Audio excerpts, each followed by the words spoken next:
はい、皆さんこんにちは。今回はね、ちょっとね、Google からメールが届いたので、その件についてね、初めにお話ししたいと思います。で、このメールなんですけど、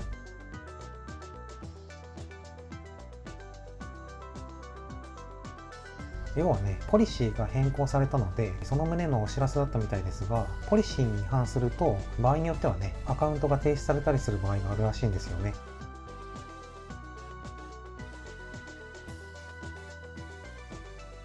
ただ、アカウント停止された人の話によると、停止される前にあらかじめ Google から何回かメールが来るらしく、それでもね、違反を続けると本当に停止されてしまうそうですね。で、当チャンネルのコンテンツは結構ギリギリのというかね、グレーゾーンのものが多いので、今後もね、そこら辺は注意していこうと思ってます。で、本題に入っていきたいと思います。今回お話ししたいのはね、自衛隊員は今回のロシア・ウクライナ戦争でアメリカを動かせる可能性があるってことなんですよね。で、バイデンや NATO は結局ね、多分最後まで今回軍事行動を起こさないのかなって思いますよね。ロシア・ウクライナ戦争が長引いており、アメリカも NATO も訪問とかね、経済制裁とか、なんかあんまり実質的な意味がないことばっかりやってますけど、まあ確かにね、アメリカも NATO も NATO 加盟国じゃないウクライナをね、助ける義務はないんですけど、まあでもね、今までの紛争以上に多くの人が虐殺されて1000万人以上もの避難民が出てる実態を見れば、もはやね、世界を巻き込んでるので地域紛争とは言い難いですよね。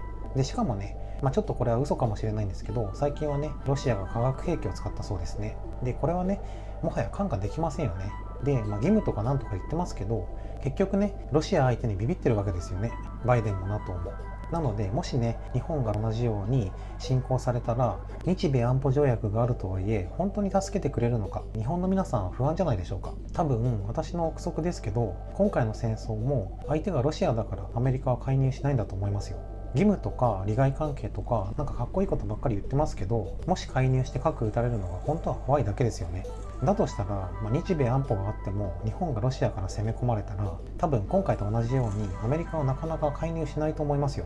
米軍基地がやられたらさすがに重い腰を上げると思いますけどね。なので今回お話ししたいのは、ちょっとアメリカというかね、場合によっては世界を震撼させるかもしれませんが、自衛隊員は今回のロシア・ウクライナ戦争でアメリカを動かせる可能性があるってことなんですよね。でちょっとこれね、コミュニティでも言ったんですけど、もしね、日本が自衛隊の戦闘機をウクライナに送ってロシアに応戦したら、ロシアはどうするかをね、考えてみてください。常識的には自衛隊側にはロシアの領土ではないウクライナをロシアの侵攻から守ったっていうね、大義名分があり、ロシア本土に攻撃してないんだから、ロシアが日本本土に攻撃してくるのはおかしいですよね。常識的にはね。ただ、プーチンなので日本に報復してくる可能性は大きいんですよね。しかも日本は核も持ってないので、やりやすいからやってくると思うんですよね。でそうなった時に、日本には米軍基地があるのでアメリカも巻き込む可能性が高いですよね。で、シナリオとしては、戦闘機を操縦できる自衛隊員がウクライナに侵攻してロシアに応戦します。で、怒ったロシアが日本を攻撃してきます。で、